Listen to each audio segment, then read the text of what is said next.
Hello, everyone. Thank you so much for joining us today for this very exciting and brilliant conversation.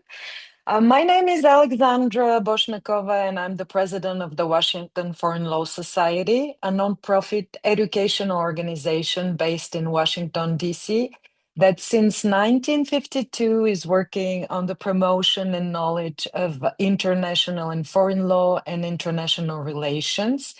We organize events, monthly events, signature events. If you're not yet familiar with the Washington Foreign Law Society, I encourage you to visit our website, become a member, and subscribe to our newsletter.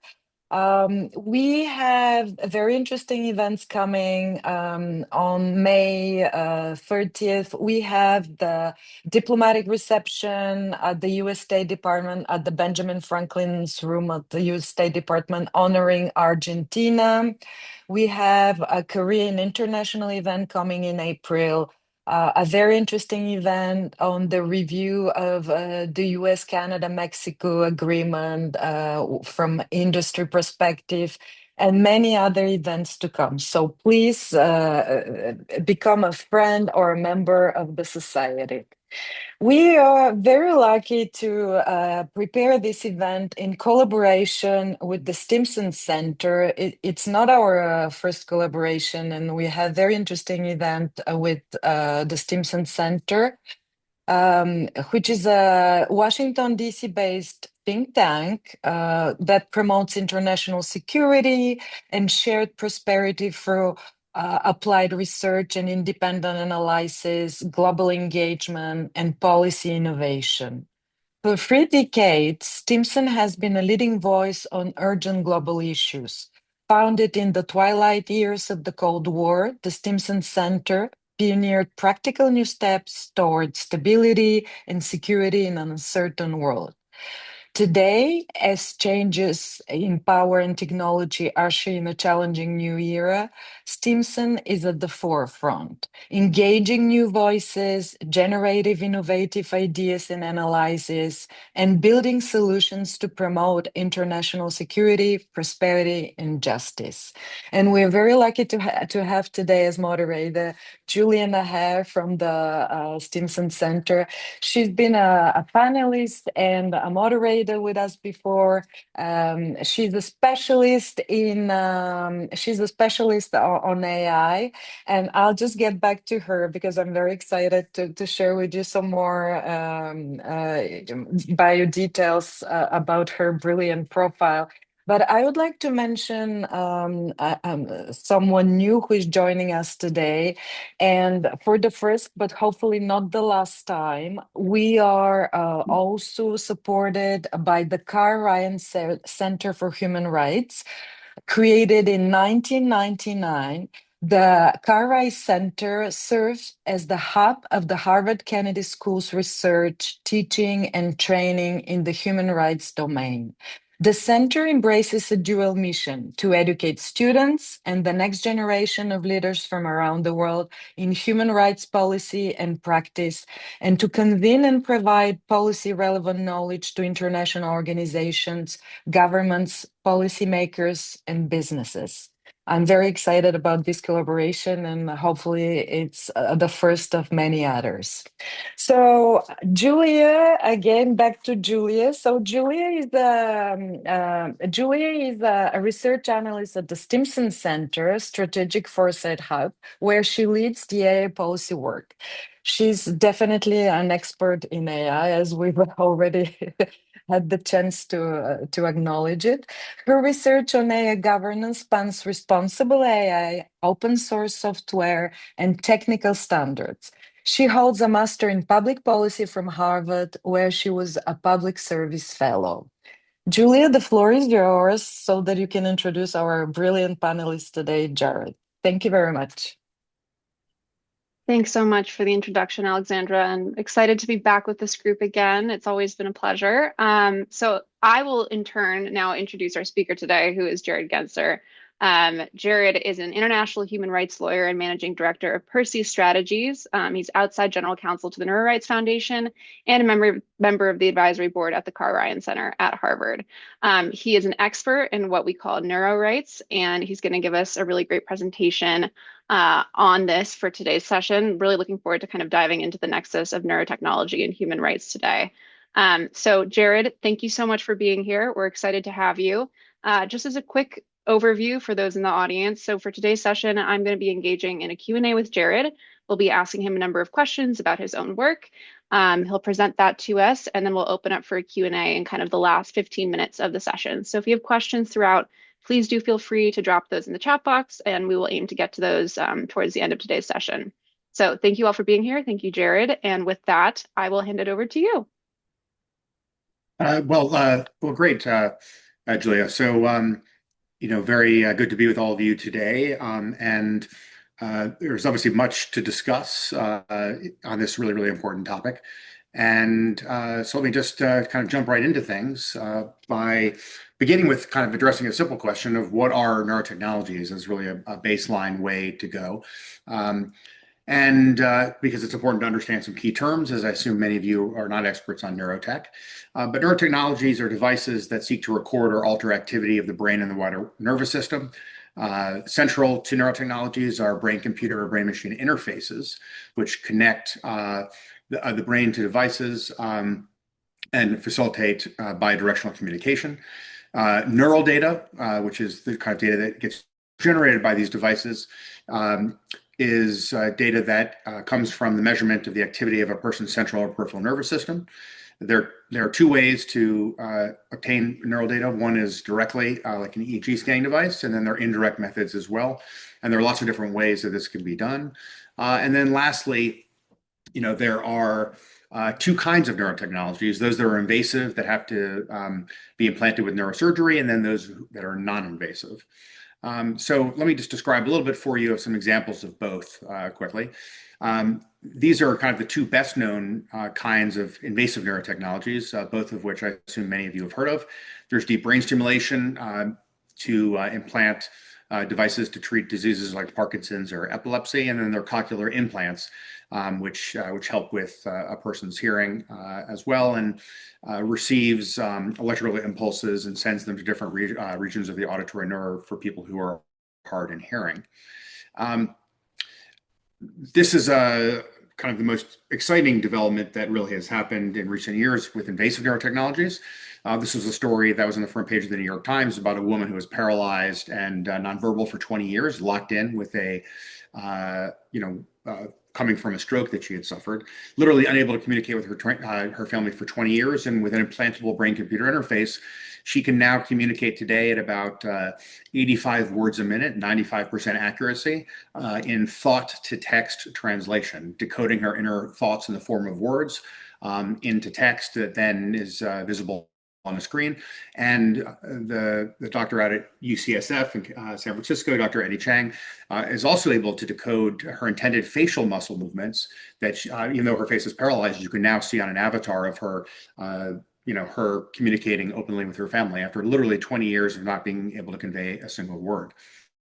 There are other implantable devices that are worth discussing, and perhaps we'll get into some of that later. But for present purposes, most people in the world today are focusing on non-invasive devices because you really wouldn't go for a neurosurgery unless you had a serious medical condition that required it. But here are some quick examples. This is a person who was paraplegic, who controlled a robotic suit with their thoughts to kick off the World Cup. Another example for more recently was a former IndyCar driver who was in a serious accident and became quadriplegic, but is actually able to drive an Indy car with their thoughts, training their mind to be able to steer the car at very high speeds. These are some examples of neurotechnology devices that you can buy online today. There's at this point, we're now really up to about 75 to 100 devices. A big study we did on this, there were only about 30 devices 2 years ago. But these are examples of different kinds of wearable devices that you can buy online that do a lot of different things, as you can see. Everything from treating symptoms of depression to flying a helicopter drone with your thoughts. You train the device to know when you're thinking fly up and down, and the device then responds to those thoughts as well. So you might also want to know, why are neurotechnologies developing so quickly right now? The first reason is massive public and private investment, really beginning about a dozen years ago, or 13 years ago now, with the Obama Brain Initiative, which is now expanded globally. There's also huge amounts of development in the private sector as well. Non-invasive BCIs are run primarily by EEG scanning devices, but the quality of brain scanning devices is increasing rapidly, and this is going to have a huge impact in a wide array of ways on people's lives. This, of course, is being powered by Gen AI. Things that used to take 4, 5, 6 years in neurotechnologies are now taking 1 or 2 years. To give you a sense of that, and also of the forthcoming potential risks, you can see here at the bottom that we are actually moving rapidly towards having a wearable device that can do thought-to-text translation at a high rate of speed and accuracy. Today, the wearable device prototype that was developed in Australia can only do about 40% accuracy and about 15 to 20 words a minute, but we're talking maybe 2 or 3 years away from having a wearable device of this kind. And it's important to note that big tech is very much aware of what's coming. Apple's already filed an application for its next generation AirPod that will have built-in EEG scanners in it. Meta is developing a wristband device that they already have in prototype form that can do a wide array of things, including decoding thought from intended typing on a virtual screen. And of course, there are going to be enormous implications of all of this. So you might want to, as was mentioned at the beginning, you might want to know, what are neurorights? And I think in certain respects, it's important to say, especially to an audience of a lot of lawyers, that I'm not talking about developing or advocating for new human rights. There are, as everyone knows, some 10 international human rights treaties that have already been promulgated, signed, and ratified all around the world. And so when I talk about neurorights, I'm really talking about the risks of the misuse and abuse of emerging neurotechnologies and how those risks can be managed with international human rights or further interpretation of international human rights. The 5 areas of concern include mental privacy, what's going to be done with the neural data that's being collected, and who owns it, and how is it stored and transferred, and so forth. What are the implications for personal identity? There are boundaries that are going to need to be developed to look at how identity can be impacted by the intersection between neurotechnologies and the human brain. Free will, obviously, if you're talking about being able to alter brain states, then you're able to, with these kinds of devices, including even the wearable devices, change the way our brain is wired, and that can have implications for free will. There also needs to be protection from bias of all kinds, both in the development and deployment of neurotechnology. And then lastly, fair access for mental augmentation. Mental augmentation is coming a lot faster than you might think with wearable devices. There was a study in Boston University, literally just a couple of years ago, on short-term memory in senior citizens, and in a peer-reviewed and published study, what was found by Boston University was that you can increase the short-term memory of senior citizens by 40% for a period of 1 month with neurostimulation to the outside of their skull, and their ability to memorize a list of 20 items. And so again, that just gives you a foreshadowing of what is to come. So now we can talk a little bit more about how neurorights are an extension of human rights. And I just want to give you kind of one real kind of life example of what we're working on and what we mean when we talk about the further interpretation of existing human rights and why that is going to be necessary. So let's look at Article 17 of the ICCPR, a treaty that I'm sure many of you know well, which is the right to privacy under international law. And this is what what Article 17 says, and a little bit more about what it actually means, and how it's been interpreted already by the Human Rights Committee, the treaty body for the ICCPR. And you can see that it says no one shall be subject to to arbitrary or unlawful interference with his privacy, family, home, correspondence, etc. And the reality is that a lot of these terms were not, none of these terms are really well defined in the treaty, and there's very little in the Travaux Preparatoires about how to interpret them. Not only in the treaty itself, but in the general comment on Article 17. And yet, when it comes to emerging neurotechnologies, we are thinking a lot about mental privacy, right? And mental privacy, which has yet to really be formally codified under international law, is in essence referring to the right to protect the privacy of one's thoughts, memories, emotions, and other mental processes, including the data and information that comes from neural activity, from external intrusion, from monitoring or misuse. And it has these different elements to it. But in essence, it's the crux of it is about the need to protect the forum internum, what is the contents of our own brains and our own minds. And if you think of the definition I just showed you of what is the right to privacy under international law, although it should be the case that, and you would want it to be the case, that mental privacy would be protected as a subset or as a component of the right to privacy in general. In fact, when you look at this question, what you can see here is that, the reality is that the treaty itself was drafted and promulgated in 1954, adopted by the General Assembly in 66, came into force in 76, and the general comment was adopted in 1988. And really, none of the people, as they were thinking about developing this treaty, thought that a person's mental privacy might someday actually be breached. And while the most egregious conduct by governments or companies would already be prohibited, like harvesting brain data, there are gaps in the protections provided by the right to privacy when it comes to, for example, how could governments compel the production of brain data under the color of law? How might it be misused by consumer product companies in an era of surveillance capitalism and so forth?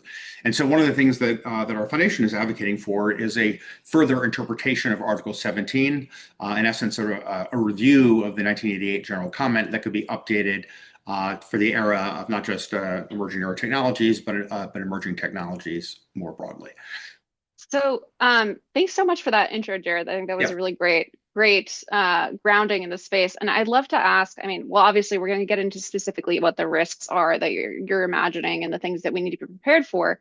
But I'd be interested to hear a little bit more about how, in the current concepts of privacy that we're seeing, there's a lot of conversation about personal data that's already happening in international human rights spaces. And I'm wondering, how do you think that this kind of adaptation and this focus on mental privacy could impact the other pieces of the privacy puzzle that are currently built out? I'm thinking about, in particular, personal data that goes into conversations with chatbots, or personal data that's in your search history, things that people don't think about other people accessing but is accessible. I'm wondering if you see kind of a reverse feedback loop there and how that might play out. Yeah, I think very few people are giving any thought to brain data, in large part because it hasn't broken through in a big public way yet. I do think that we will see in the very near term, probably the next year or two, as the wearable devices that do thought-to-text translation come online in high rates of speed and accuracy. But one of the things that we've been advocating for globally, as well as at a national and subnational level, is the need to protect neural data at the same heightened level of scrutiny, sensitive data, as biometric and genetic data, which are already protected in many jurisdictions around the world and are the subject of also international treaties. And so I do think that expansion of protections for neural data need to be a part of these conversations. The other thing that I also found very interesting, because the developments in neurotech are really being accelerated by AI, is that really no one within the world of AI is spending much time thinking about how AI is going to transform emerging neurotech. And that's enormously important, because one of the 3 people in the world today will at some point in their lifetimes have a neurological disease or condition, and emerging neurotech has the ability to eventually be able to not just continue to slow the progression of brain diseases, but to stop and reverse and even cure brain diseases. That's not happening in the immediate term, but it's happening in a let's say 10 years plus out kind of time frame. So I think that neurotechnologies and the sensitivity neural data need to be integrated into all the kinds of discussions that you're talking about. Great. Thanks for that, Jared. And let's launch into this next session now, talking about risks and nightmare scenarios. I think one thing we'd love to tease out, in addition to kind of imagining those risks, is where do we draw the line? I think that a lot of people, when you come into this discussion, they say, no, that's going to be science fiction, or it's hard to really conceptualize. And there is obviously a point where it does cross over to science fiction, but I'd love to hear from you where you stand on that, and what do you think are the really proximal risks and concerns? Yeah. So, I mean, I think much like with learning a language, where like understanding a language, is much easier to do than speaking it. There's a similar parallel, I think, with emerging neurotechnologies, which is that the decoding technology is actually quite good at this point, and kind of growing in its sophistication, even in wearable devices. The writing and altering of data to the brain is going to be much slower going. But I think that, there's a lot of things that are already science today that people might think of as science fiction, such as the fact that, as I was mentioning earlier, the woman who can now communicate, 85 words a minute, 95% accuracy, who had been locked in for 20 years. Most people have a hard time imagining that already today you can do thought-to-text translation at all, let alone how fast it's coming with the wearable devices. But let me just walk through some of the kind of risks and nightmare scenarios. I'm imagining many of you on the call at some point saw The Matrix, and of course that's a little bit like what we're talking about. I mean, there are a lot of things when you talk about emerging neurotechnologies that seem like the Netflix show Black Mirror, or inspired by what might be coming. But to give you a sense of the kind of nightmare scenarios and what's coming, the first is of course the mind reading, as I've already discussed. There are also scenarios with emerging neurotech that could be used in essence for torture devices. It's already the case that you can, they're starting to get some cures put together for people who have chronic pain syndrome, which is, where, for example, your hand hurts, but there's no external stimuli and it's just misfiring neurons in your brain. The problem is that, anything that can be done with a implantable device today will eventually be able to be done with a wearable device. It's really an axiom of neurotechnologies. And of course, when you can turn off misfiring neurons that are causing pain, you're also going to be able to do it the other way, which is to turn them on. And eventually, once you can get to the point of curing complex regional pain syndrome, you could also end up in a situation where a wearable device would be able to inflict that kind of pain on others. There's also issues that relate to the disruption of impulses. This has been done experimentally in mice, is being done with humans in terms of weight loss. There's a current study underway on the disruption of a gorging impulse, and yet there are lots of ways in which you can imagine impulse disruption being taken to to places that would be very worrying when it comes to international human rights. Such as a chip that could that could be designed to try to disrupt the sexual urges of people who are, let's say, LGBT, for example, and how worrying that would be. And then just a couple more that I would toss in here as well. Use in criminal justice. As was mentioned in my bio initially, I'm on also an advisory group to Interpol and UNODC that are currently doing a joint study on the potential use of emerging neurotechnologies in law enforcement and criminal justice systems. And they're sufficiently concerned that they've launched this study to look at the issues and what's coming. When you talk about, for example, having an unbeatable lie detector test, there are lots of great things about that and also a lot of very worrying things about that. You're also talking about being able to ultimately change aspects of people's personalities. And in the real world with implantable devices today, people have had personality changes from these devices. And if over time you're able to narrowly impact key aspects of your personality, such as are you an introvert or an extrovert, that could have a huge ripple effect, obviously, on a person's life and on humanity when you take this to scale more broadly. And then lastly, of course, you're talking about the potential for emerging neurotechnologies to drive further inequality in our world by those who can access it and afford to access it and those who cannot. So So let me kind of leave it at that. But those are some examples of things that are science, not or some of them are, well, they're science today, or they will be science in the very near and predictable future. And those are not, these are not concerns that are science fiction in any respect. This is what's already being able to be done today and where it's heading.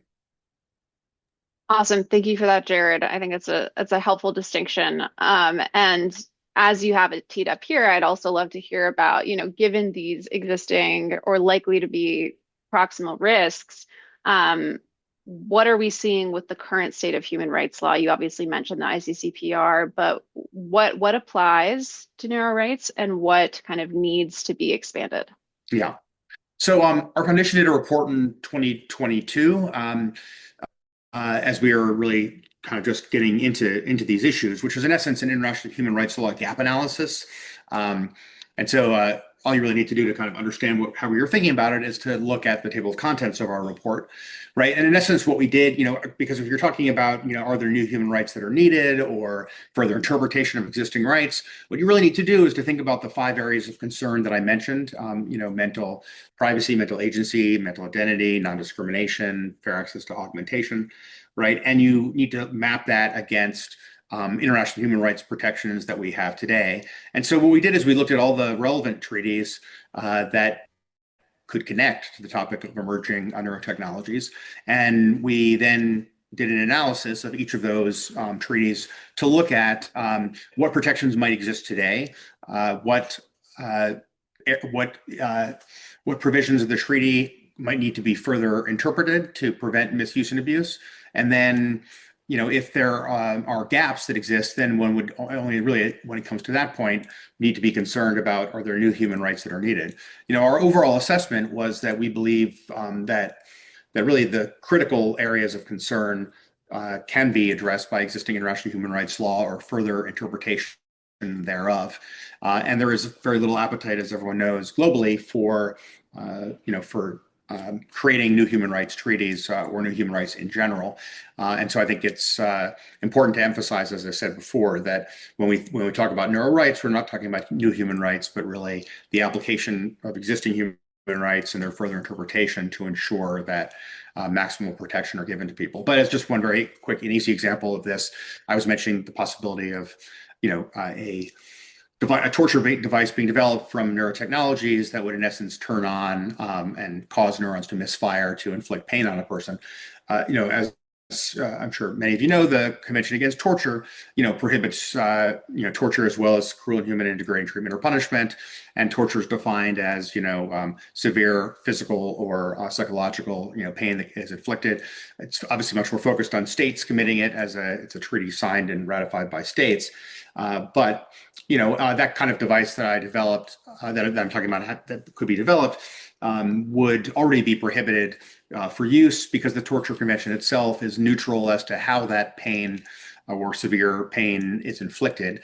And because it is neutral as to the way that pain would be applied, it would apply, obviously, to the use of a neurotech torture device, just as it would apply to physical beatings that a government could inflict on a person as well that would violate the Convention Against Torture.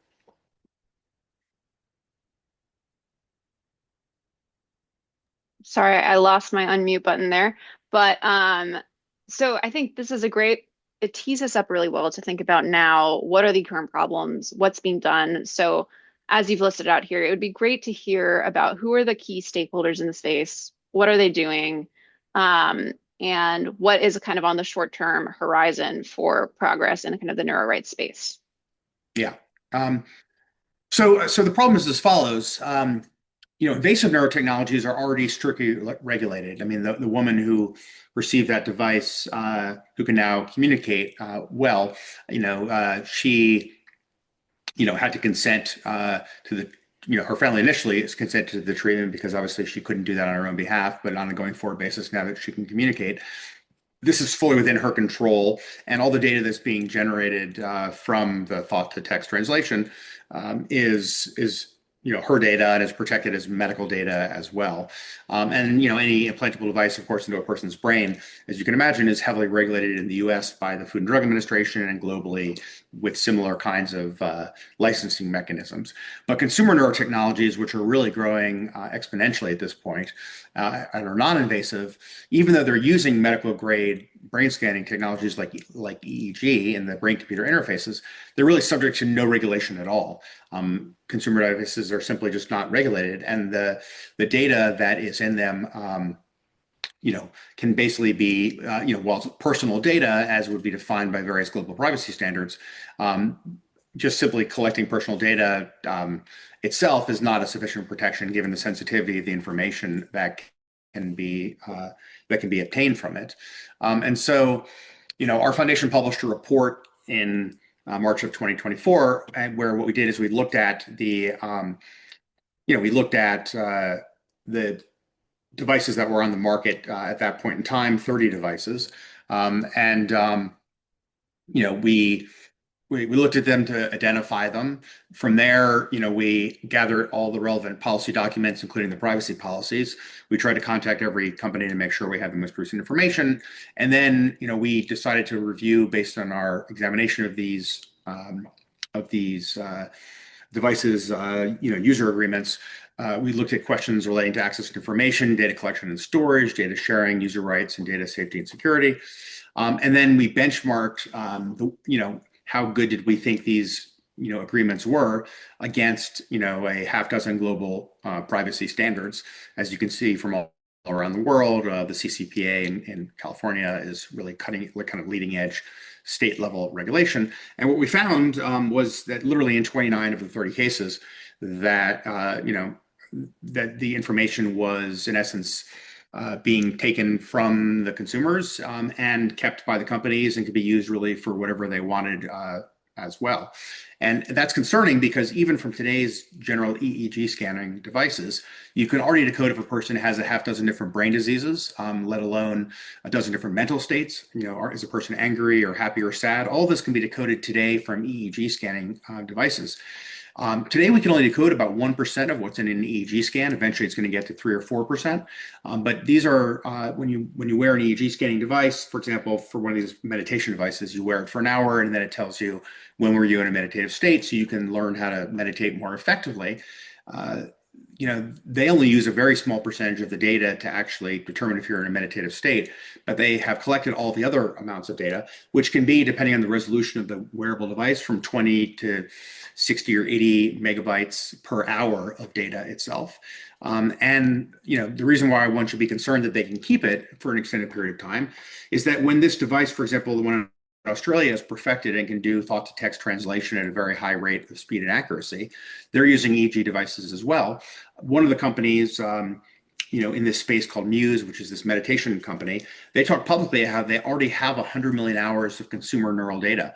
And they would literally be able to take that proprietary software after the fact, years later, if they were to want to do so under their existing agreement, and they would be able to in essence, use that software to decode what people were thinking when they were meditating in the form of words, going back 5 or 10 years when they originally used that device. And so this is kind of what what I would say that we're most concerned about. I was just mentioning these issues about how the report concluded. But this kind of gives you a sense of the areas of concern. And this is just a very quick summary on a single page of, what are different multilateral organizations and governments doing on different things. Of course, happy to answer questions that people might have about what each of these organizations are doing. They're doing lots of different things. Everything, for example, at the UN Human Rights Council, there was a resolution on emerging neurotech and human rights, and that commissioned the advisory committee of the Human Rights Council to prepare and publish, after extensive consultations, a 60-page report on the implications of emerging neurotech, for human rights, more broadly. And they also had a series of recommendations about what could be done. And you can see that at a national and subnational level, there are various things being done in different states and regions. So there's a lot going on. But Canada only recently, in the last 2 weeks, became the first country in the world to protect neural data at a national level. The government of Chile adopted a constitutional amendment that now protects mental integrity, which has been used in relation to emerging neurotech devices. But you're talking 2 countries in the world that have any protections at all in place. And the technologies are developing incredibly rapidly right now. And this is science and not science fiction. Great. Thank you, Jared. This has been super engaging. It's a topic that, like you said, doesn't get a ton of attention right off the bat. I will, oh, if you have another slide on this, I will No, definitely let you no, conclude. I think we're all good. Okay. I just wanted to ask, and that the question is teed up, I think, on one of the other slides that you had, but I think that obviously with data governance, the law really varies between jurisdictions. The norms around privacy really vary between jurisdictions, and also access to technologies, including wearables, really varies across jurisdictions around the world, whether that be geography or rural kind of urban divides and that kind of thing. So I'd be interested to hear how, if at all, you're thinking about the distribution of risks and opportunities in neuro rights on a kind of a global scale. Yeah, I mean, I think this is obviously very important. I mean, there's already a global digital divide that's quite profound. And as I was mentioning earlier, I am very concerned, and we're very concerned about the implications of emerging neurotech in terms of furthering inequality globally. Today, about 85% of neurotech is being researched and developed in the United States. That's obviously going to, democratize a lot more than it is today in terms of many more governments and countries around the world engaging in developing emerging neurotech. China, for example, just alone is putting $1 billion a year into neurotech investment and development of neurotechnologies through its military, which is, to my mind, something that I'm concerned about. The U.S., of course, is also investing in emerging neurotech also through the military, through DARPA, as well as through the National Institutes of Health and the National Science Foundation, doing primary kind of brain-related and neurotech research. But I think that, in the near term, let's say in the next 10 or 15 years, nearer term, neurotechnologies are going to still be developed in a relatively small number of countries. And so I think that most governments around the world need to be focused on, what protections do they want their citizens to have when those devices cross borders into their country, and would be potentially then used by its own citizens, and what is, where should those lines be drawn and how? So I do think that even though there will not be emerging neurotech coming from most of the countries in the world, because it will take a lot of time and effort to ensure that you have the kinds of trained scientists and experts that are in a position to be able to attract, investment as well as research dollars to do this kind of primary brain research. Every country in the world needs to be concerned about their citizens purchasing such devices, especially the consumer devices. But even the implantable devices as well also need to be regulated around the world as well. Great. Thank you, Jared. I have one more question for you, and then we'll open it up to the audience Q&A. And then after the Q&A, we'll quickly wrap up. So I would just love to hear, and I think we actually have a question just now in the chat about advocacy and lobbying, but I'd love to hear from you what's kind of on your advocacy agenda in the short term and the long term. Obviously, we've kind of gotten at that broadly today, but if there are any kind of concrete initiatives that you're working towards, I'd love to hear about that as well. Yeah, I mean, I think I've really highlighted the most important ones. I think that, while it's important that the multilateral system is engaging, and you saw from that quick slide, that the UN is engaging in a number of ways, as are regional organizations like the Council of Europe or the OECD or the Organization of American States. But none of the work of those institutions are legally binding. These are really, for example, the Human Rights Council resolution is not legally binding, and a report with recommendations isn't either. They're also ethical principles being developed. Again, that's all very good to do, but at the end of the day are not legally binding. And so our big focus is really on the fact that there are now probably close to about 100 consumer neurotech devices that you can buy today. And so what we're really focused on is national and subnational regulation. This is a challenge, and a challenge in terms of how to do this right, because our foundation, strongly believes in the importance of facilitating and supporting innovation in emerging neurotechnologies. We don't want to slow or stop innovation, but there also have to be guardrails erected to protect against the misuse and abuse of emerging neurotechnologies as well. So, in the United States, for example, we now have 4 states that have adopted state-level laws that we've been assisting with getting put in place, including California and Montana and Connecticut and Colorado. Those are all states that have, in essence, made neural data protected at the same level as biometric and genetic data through the state-level consumer data privacy laws. What's notable and important is that you heard me mention both California and Montana, and many of you on the call would realize that those are very different states in the United States, where Montana is much more conservative and Republican, and California is much more liberal and democratic. But in both states, the votes in the state legislatures, in the state Senate and House, were virtually unanimous. The only no votes in either state, and there were only a handful, were from people voting no for reasons unrelated to the legislation, like just voting no on everything because they're protesting something else going on.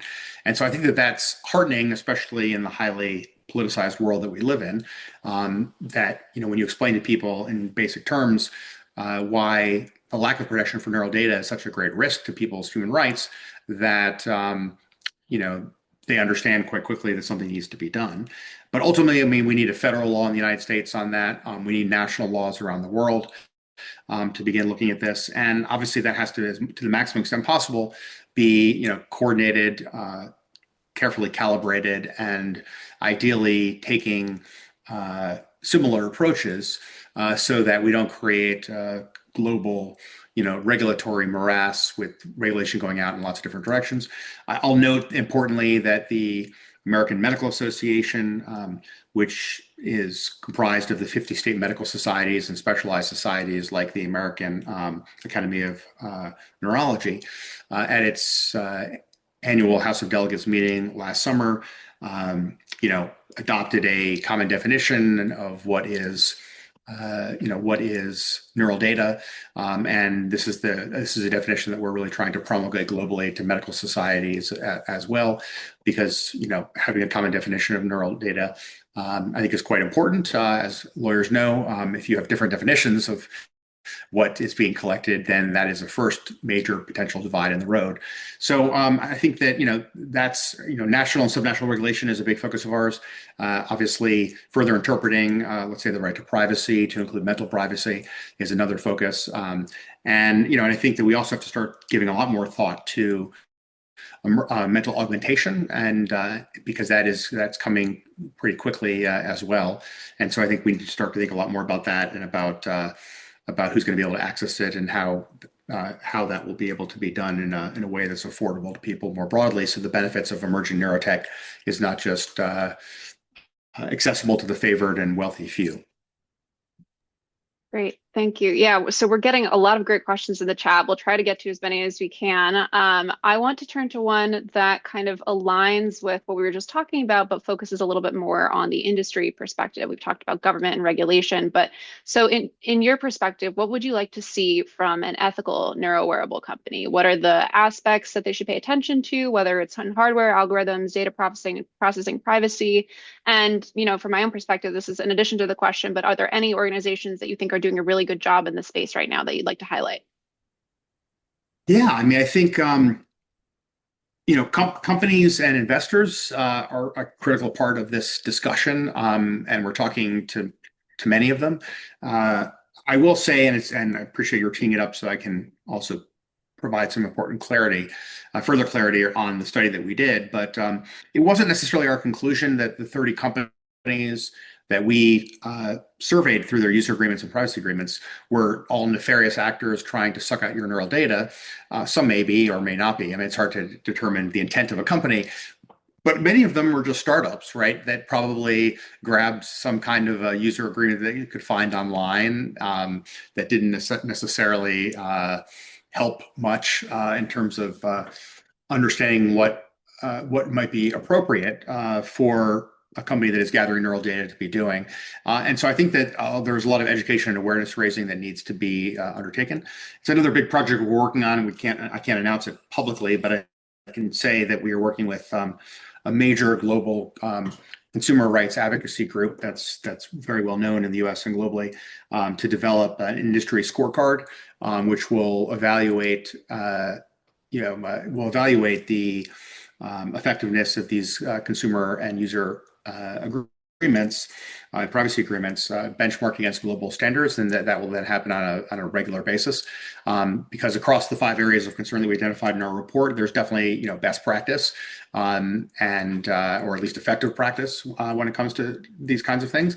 And I think you can look at a lot of the more forward-leaning laws, let's say like the California Consumer Privacy Act, to get a sense of the kinds of things that need to be in these user agreements. So there is definitely, best practice out there, and I think that what we're trying to do is to consolidate that and then put it into and then be in a position to be able to help do that kind of regular global benchmarking, so that companies are understand from from the NGO perspective, what are we going to be looking for when we're evaluating these agreements to determine whether users are can purchase and use these products in a way that they consider to be safe and where their data would be properly protected. But just in like 30 seconds or less, just some quick examples.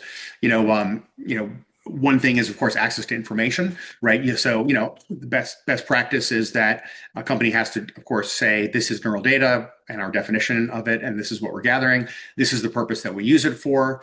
And then if they're going to want to use it for any other purpose, then that needs to be disclosed. If they're going to transfer it to a third party, then they have to disclose that as well. And one place where the 30 companies that we looked at came up short was in access to information, where literally like half of the 30 user agreements didn't even tell the consumer that they were gathering neural data. They didn't define neural data and say that that's what they were even gathering. And we emailed, as I mentioned, we tried to contact all these companies 3 times through whatever channel on their website they provided, an online form or an email address. And about half the companies didn't even, or actually about 60% of the companies didn't even respond to the 3 attempts to reach them. And so, of course, how can you understand what your rights are in an agreement if you have questions, if you can't even hear back from the company in the first place? So you can see there's a lot of low-hanging fruit that is out there. In terms of companies that are doing things well, I mean, we've been working with one of the companies called Emotive, which which has devices that can be used to assist people engaging in scientific and other research that want to have, a really well-designed wearable EEG scanning device that could be deployed in the context of studies that might be undertaken. They're working hard at their user agreement to improve it. I think that there'll be a lot more, as these kinds of global efforts continue, there'll be a lot more clarity around what's expected of consumer neurotech companies in terms of their user and privacy agreements, probably the next 6 months to a year. I know our big project will have a soft launch in April with a first public cut that we'll present in BrainMind and Asilomar of what the industry scorecard is going to look like and what we're expecting from the private sector. Obviously, the private sector should also be engaged in self-governance. We're encouraging companies to talk to each other, obviously, and to talk about making certain kinds of commitments. And we also want people to understand that this is definitely not intended to, the work that we're doing is not intended to actually thwart or stop innovation, but to facilitate it. And our view is that if consumers can have access to information and know what it's about and understand what their data is being used for and how, and they can control their data, they can have their data deleted if they ask, and so forth, that this is going to make consumers much more willing to purchase products than if it's really a Wild West where there's no regulation of any kind and where it's anybody's guess how this all works. But the last point I'll make on this is that the question of informed consent, which is obviously a medical question, but is also a question when it comes to consumer products, is a key question here because if you're going to give away your data in general, you need to know what that data could be used for. And neural data today, as I mentioned, if you look at an EEG scanning device, we can only decode 1 or 2% of it. So one key question for users in this space as compared to, let's say, if you go out and buy a set of speakers to plug into your iPhone, right, where there's not a lot of complexity there, how can you appropriately inform a potential user of a consumer neural device as to like what they're giving away with a brain scan, when today we can only decode 1% of what's in it. Ultimately, we know that be able to decode even a person's subconscious thoughts. But a person, is definitely not, most average people are going to have no education or background in neurotechnologies at all. And so one major gap and focus for improvement for all these companies is going to be, how are they, through their user and privacy agreements, going to be explaining to potential users of their devices, how do they operate and function? What are you giving away? And what control do you have over that information? Great, thank you. I'm trying to sift through all of these great questions Yeah, that we lots of have in the questions. chat. I'm seeing a couple that I think I'm going to try to sort of bring together that are focused on the defense sector. And I know this can be a touchy subject, but obviously we see already in a lot of AI and tech policy legislation, it is often kind of hard to talk about military applications because governments are often willing to talk about rights for everything except for military applications, because having that kind of cutting edge military capacity is really important. And I think there are a couple questions in the chat that are wondering about the distinction between military applications and other applications for neurotech, and whether kind of the rights discussion is playing out differently in those spaces, or whether you see that kind of taboo happening in the policy discourse. So I'd love to hear, it may be too early for that kind of discussion, but I'd love to hear if you have any perspectives on that. Yeah, so I mean, I think I wouldn't say that they're too sensitive. I think that they're important to be discussed right now because obviously governments, the U.S., China, and others are going to be looking to do that. I mean, I think that there are a lot of uses of neurotech that are being developed in the military context, some of which are publicly reported, and others of which one could presume are happening. But on the positive side, I mean, one of the things that emerging neurotech is enabling is improving medical rehabilitation for people who have suffered disease from things like PTSD. You're also talking about the potential with emerging neurotech for human performance enhancement. So with a wearable device, you can be doing various kinds of things that help you focus in terms of your concentration, and improvements to your concentration that in a military or national security context could be of great value to soldiers. And these are devices that are being developed and undoubtedly will be deployed as well. I think that there are obviously a lot of legal and ethical questions that will come from this, and most especially if you're talking about surveillance and monitoring of people's brain states in real time. On the one hand, it's a positive thing. For example, if a person's concentration levels can be decoded because you can tell whether a person's operating at a high level of performance or not. But then there's other information that can be decoded from the very same brain scans as I was mentioning. So for example, if a soldier was being monitored with a brain scanning device, the same device could, with the same data, determine, for example, if they had epilepsy, right? And then, so what are the implications of that in terms of a person's employment in a national security context? And obviously, when it comes to people that are serving the military, they have much fewer protections inherently by having joined the military of a particular country. I'm obviously worried about kind of worst case scenarios in a military national security context when it comes to coercive interrogation and torture devices, or ultimately, let's say, an unbeatable lie detector test. And then there are also areas that are that are going to be of concern with national security applications, for example, and how neurotech could be integrated with autonomous weapon systems, and the implications of that could be quite important as well.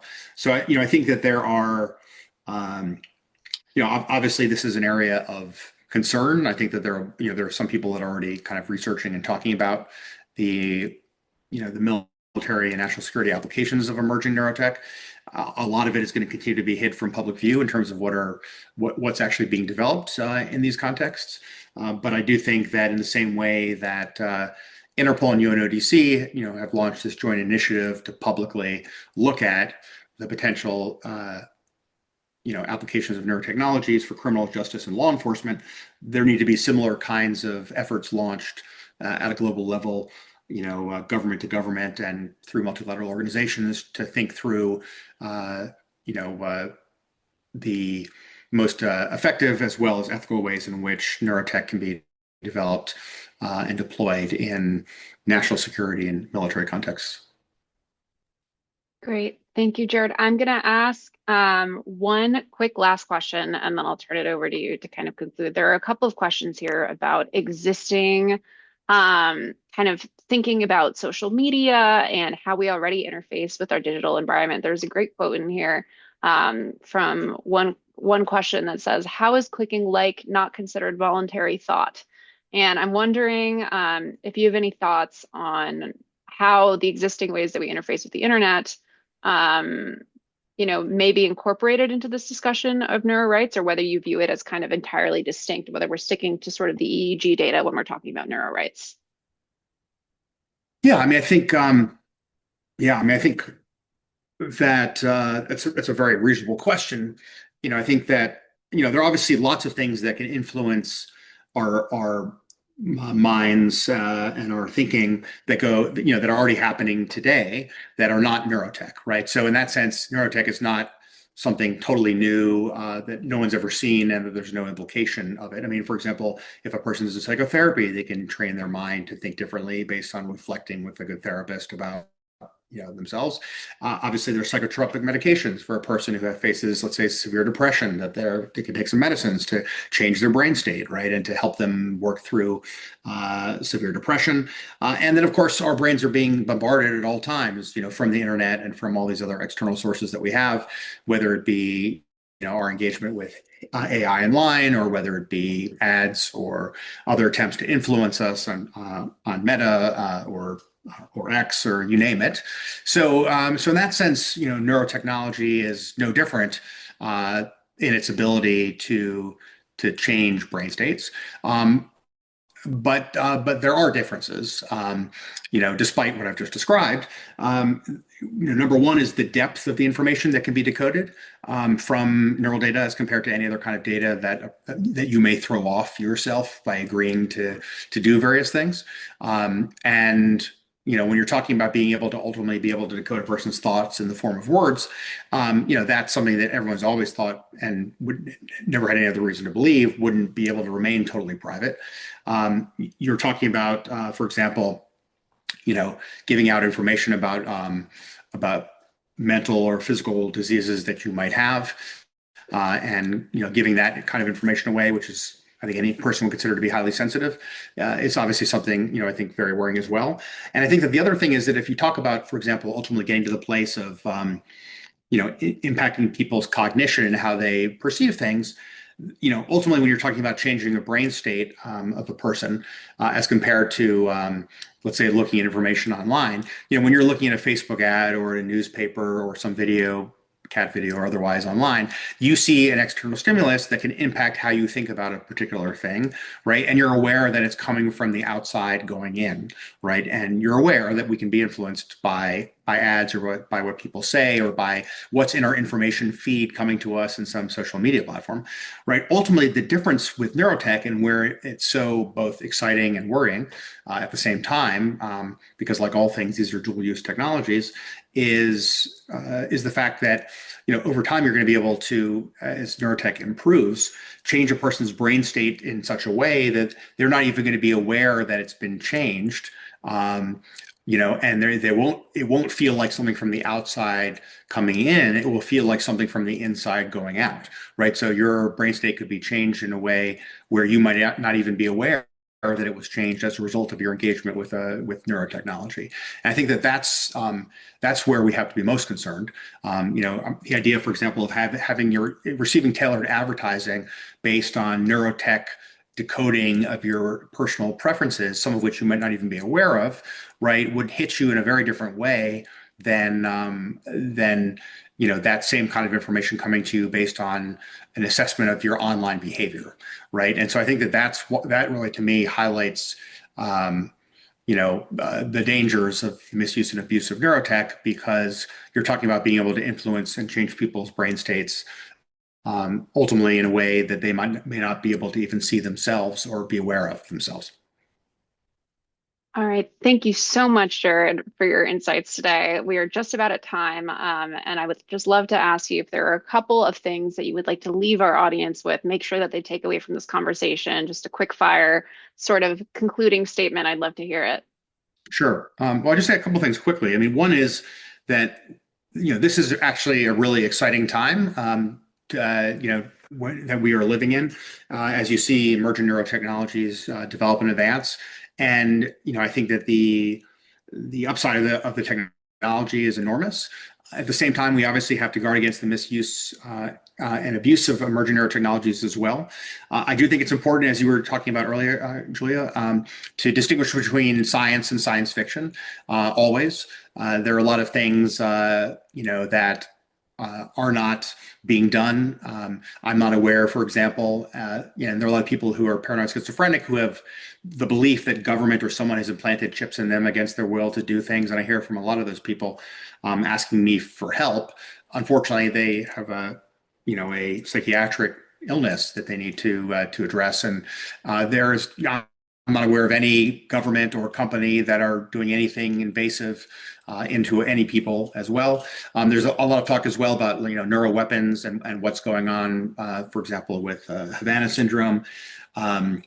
I think that while it does appear like some governments are developing these kinds of things and they need to be concerning, that's not as much neurotech as it is cognitive, if to the extent that it exists, and it's not entirely clear at this stage what the state of the technology actually is, but that isn't that isn't really neurotechnology as much as it is just simply cognitive warfare and using, if it's to the extent that it can be done, and you're talking about basically the development of a weapon that would be shot at a person in the same way as a physical weapon would be as well. So, I don't think that these are the kinds of things that an average person needs to worry about. The idea of being able, for example, to decode a person's thoughts or views from a distance, we're literally decades away from something like that happening. So even when neurotech is already available, it's really about a person knowingly putting it on and what they're giving away when they're doing that. So I think that the fact versus fiction piece is going to be important.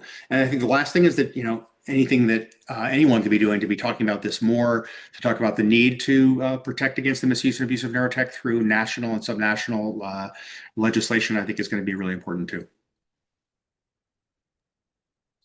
Thank you so much, Jared, for sharing with us your perspective and enlightening us, raising our awareness on such sensitive topics. Thank you for being here today. Thank you, Julia, for being such a gracious moderator.